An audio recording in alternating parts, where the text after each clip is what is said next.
it's more than a podcast. It's more than the internet. In fact, it's all about the community. So that's why us as Corner Juta De Beer are about to host our first live experience on the 16th of April at Hallmark House. The experience is about all the corner creators, whether you're in the corner office, the corner of your bedroom, the corner of your little studio, whether you're still in the corner of your mind, we're hosting the best experience for you and everyone around you. Meet all the creators, meet all the ideas on the 16th of April, Hallmark House. So as you grow and you do all these other things and you're exposed to all these opportunities to do these things that you guess you never would have thought you'd do, it's always good to go back to the drawing board and restructure.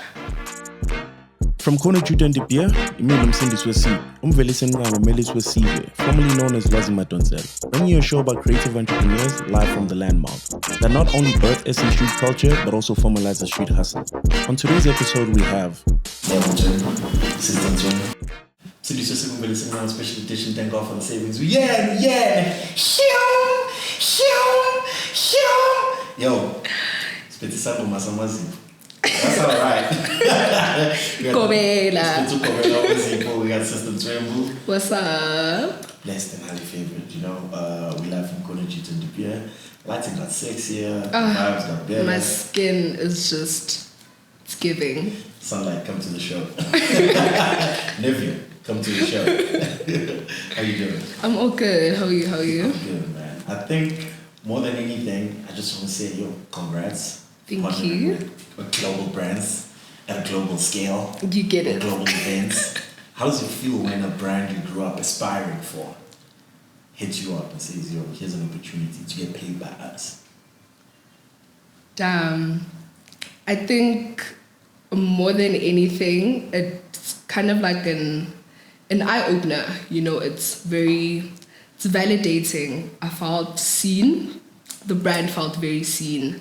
I think also it just like opened my mind up to realizing that there's so much that I can actually share with the whole world with this little thing that I started off doing just for fun. You know, like there's so much I can share and there's so much beauty and we can take it everywhere. We could take it to the top.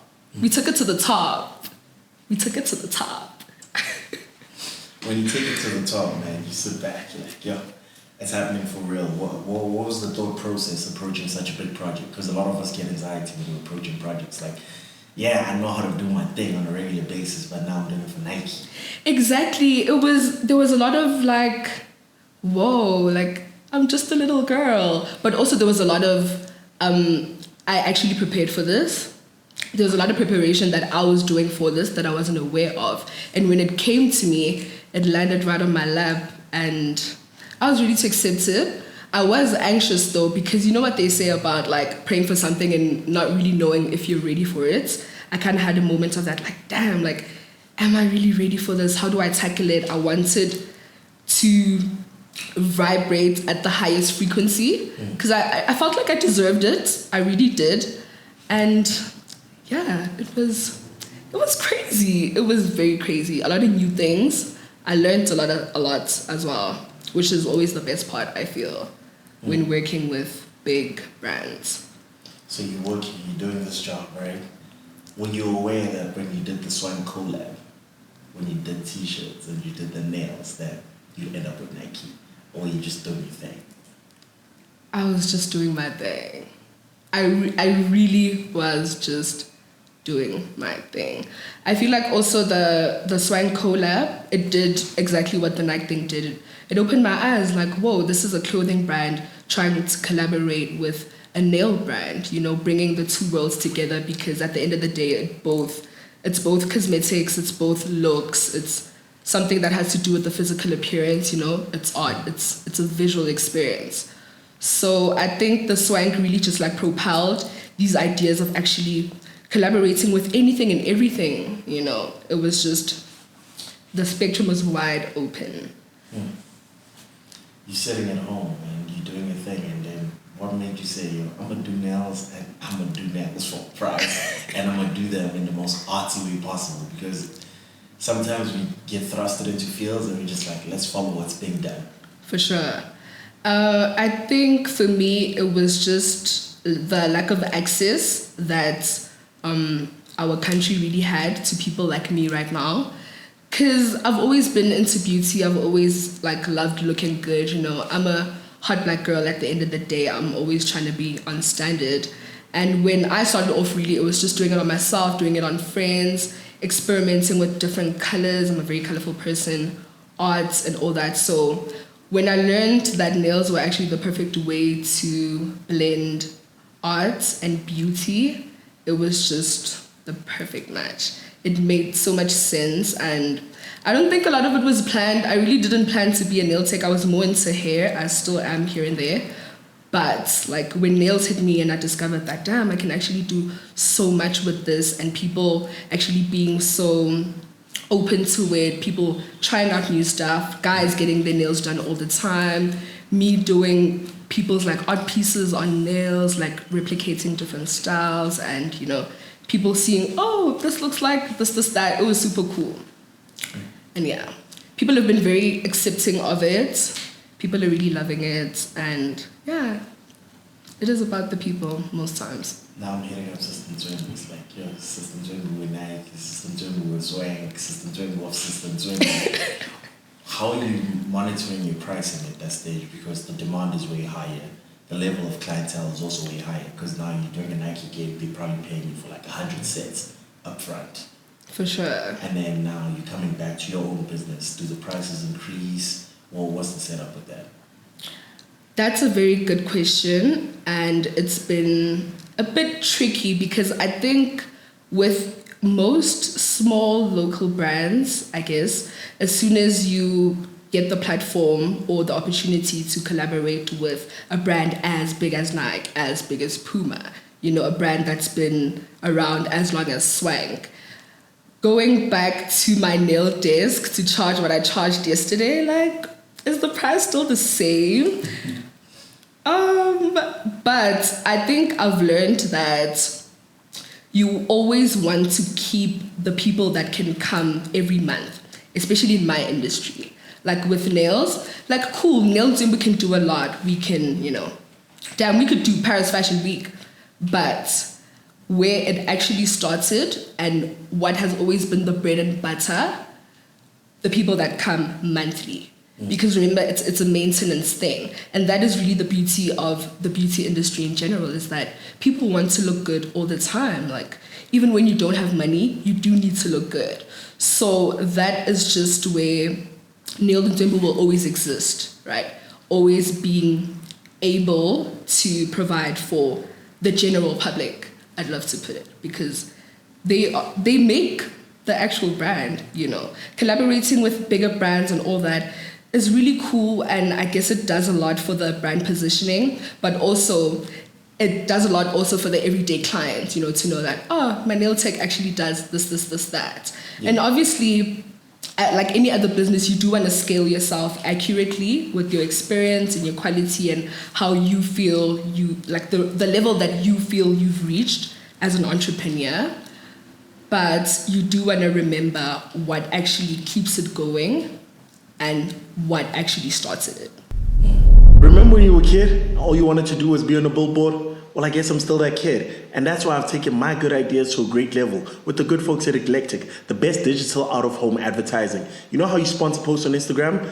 Well, imagine if you could sponsor your whole digital campaign outdoors on a digital billboard. Yes, it keeps coming and keeps coming. You're going to keep recurring. This is syndicated advertising. We don't stop at the highest level. You know all those shots you spend money on? Yep, they're going to show now. And that's why Kona Juta De Beer is powered with Eclectic Africa to take things to the next level, from good to great. And yo, catch me outside. Best believe you're going to see this billboard with Eclectic Africa. How are you scaling that? Because the demand is crazy. You can't do 20 appointments in one day. Do you have a team with you now? Are you looking to franchise it? Maybe they'll do this with like Tammy Taylor, where you start having your own range of... For sure. I think for now, I'm focusing more on building the team.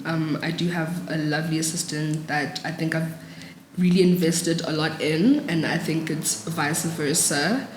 I think also it's just finding people that want to grow with the brand at the same time, and not really about having people that work for you and then they gain enough and then eventually spread their wings, which is inevitable. It is gonna happen. But I would like my brand to offer whoever who gets to work with me opportunity to actually grow equally, at the same rates. So in terms of scaling and us really handling the demand, we are opening up to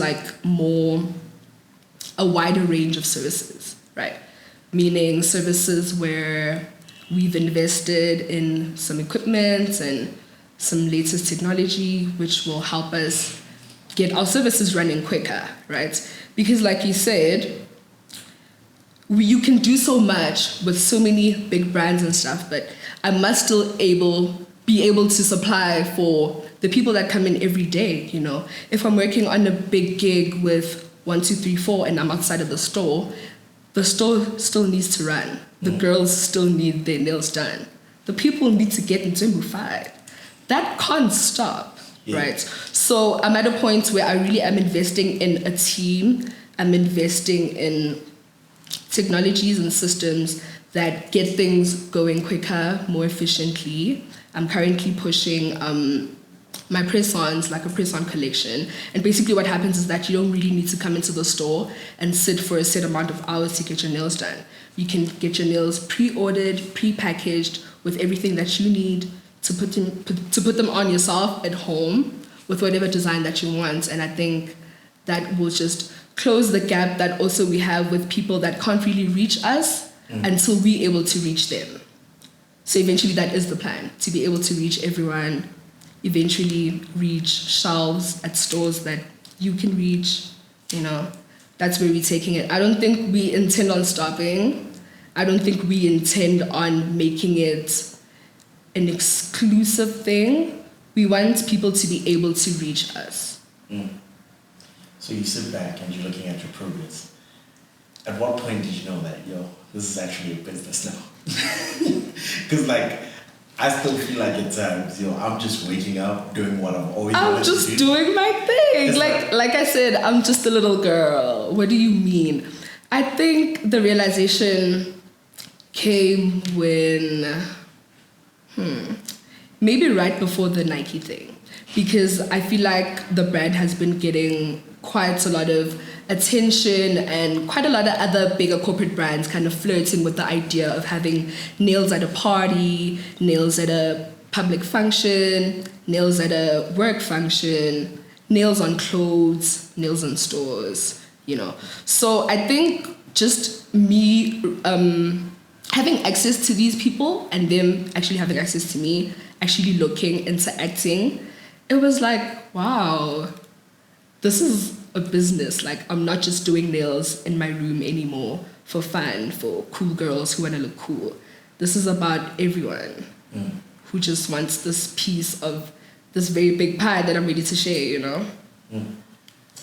How do you actually feel about your growth? Because we talk about the logistics, the scaling. How do you actually feel?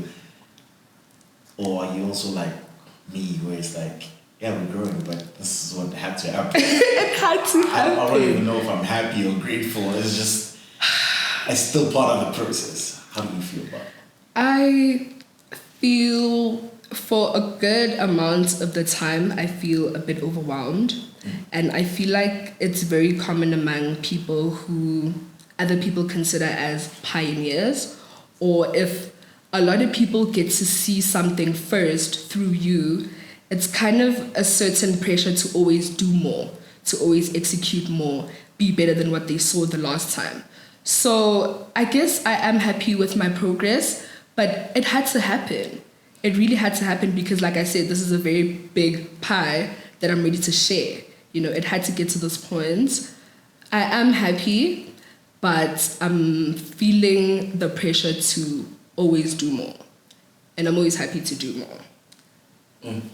What ways have you found that actually market your business to the next level? Because I finally crack it. I finally know how to do these nails. Well, how do I actually market my business? How do I get there? How do I get certified? As in, how do I market the business? Social media has been the best. I think also in my business, it's really hard to buy face because people will walk around with the product and other people will interact with the product and other people and be like, oh, where did you get your nails done?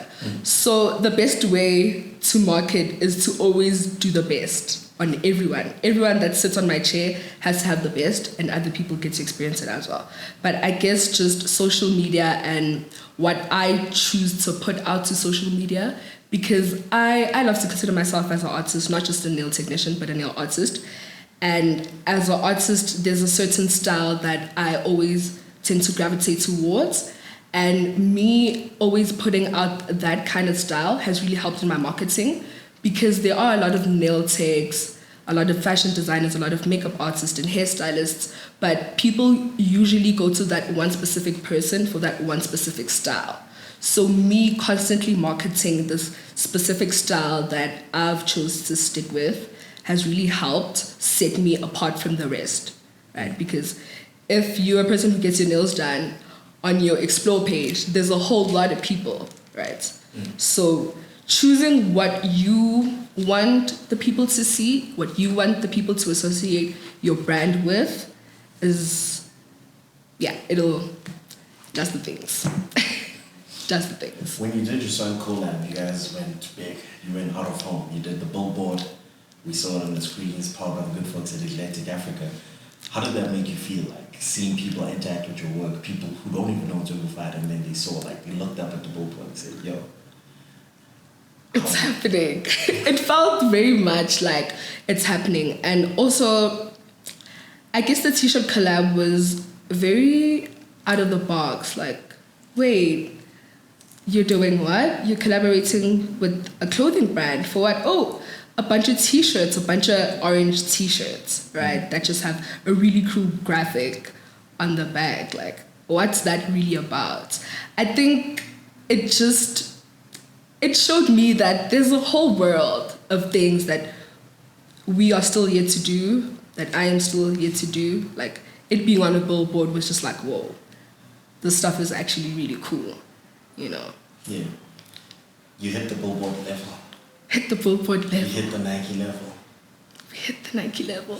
When you left your bedroom and went to go rent out a space, did you know we'd get this far? It had to happen. It had to happen. That's the title of the episode. Had to happen. It had to happen. If it has to happen, it definitely will happen. And I think also it goes to show for me that always putting out my best work, always going the extra mile for that one client, and always just challenging myself, it only allows for these bigger corporate brands to vibrate at the same frequency that I'm coming at with. Because if I'm bringing my 100, it had to happen that Nike hits me up. What happens when you find yourself double booked? Whereas like there's two big brands opposing at the same time.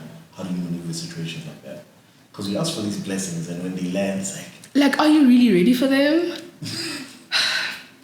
I think with that, it's always just important to stay true to your brand. And by that, just realizing which brand will align more with your brand. What can brand A offer me as compared to brand B? What is the opportunity of me working with brand A other than what they're giving me right now, you know? Maybe you could do both. Nintendo know you too, you know? So we'll do you first and try to do you next. It had to happen, you know? It had to happen. It had to happen. As part of the people who grew up in Kona Juta De Beer, man, what's your words for you? Always bring out your best. Never be caught slacking with your work. Your work is your work is your work. You do not have to be your work. It could be two different things. But your work always has to vibrate at the highest frequency so that other people can match. How do you maintain when like you have personal things happening and then the business must run? How do you go into like still work mode? Because it's your business now. It's not like if you're reporting someone, it's like I have to go to work or there is sick leave. you have to be there to make the money. How do you operate in business? Those things don't work. I'm a sick leave, day off, I'm not feeling too well. As an entrepreneur behind a small business, trying to do big things, doing big things, there really isn't much time to be consumed by your personal life. But I think for me, I guess it's easier for me to say that because I take my work very personal. Like, I am very obsessed with what I do. Like, I do it for fun sometimes. I do it for money because it is the bread and butter, but I genuinely love it. So it's not really a miss for me to be at work when I'm not feeling too well. Or if I have other things planned, it doesn't hurt too much to go to work because I genuinely love it. And I think also being in the business of constantly interacting with other humans is also really dope because I get to meet a whole lot of people. I'm not just behind a screen, you know, I get to have great conversations with really great creatives and artists, moms, dads, everyone, really. How do you avoid burnout as an entrepreneur? How do I avoid burnout? I'm not really the best to like tell on that because I really do like work myself to the max most times. So Maxed out. So I think this is the year that I'm taking to learn that, how to avoid burnout, because I think it has a lot to do with learning myself also as a person, because you invest so much time as a small entrepreneur trying to learn the ins and outs of your business, your career, and your field, that you kind of forget like about yourself.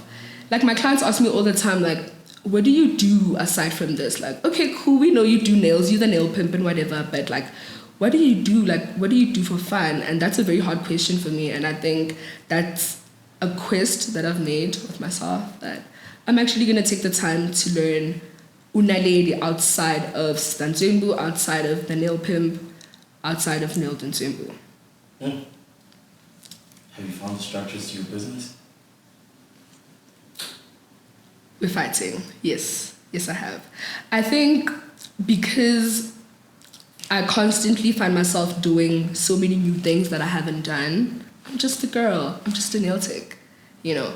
So as you grow and you do all these other things and you're exposed to all these opportunities to do these things that you guess you never would have thought you'd do, it's always good to go back to the drawing board and restructure. See what actually is the structure, you know, because you don't find yourself doing the same thing all the time. So I guess I've just allowed myself the grace to take my L's where I do, try the new things, and see what actually works for the growth that I'm accumulating right now. It had to happen. It had to happen. Kona Juta De Beer. Nail Nzimbu. Sister Nzimbu. Who's Naledi? Ulala. Olala. Bangempela. Yo, don't forget to like and subscribe. Leave a comment, because that was a mouthful. By now, you should know we're doing this for the culture. By now, you should know we're never going to stop. But most importantly, that we're hosting our first live event on the 16th of April. Our tickets are available for $100. Yes, I sound like the Gautrain man, because we are taking it on the bullet speed. And most importantly, we have a soundscape of live acts and DJs curated by Mum Thug. And more than anything, it's about the main event, the live panel, with industry experts coming to share their knowledge. And yes, we will have an open Q&A, because we know why? The comments are not enough. Social media is not enough. Come join us on this live journey, where we share our ideas and meet everyone. And I mean everyone you want to work with, everyone in the creative circle, everyone who can take your entrepreneurial idea to the next level. Yes, we're going to do this in a blink for the girls who get it.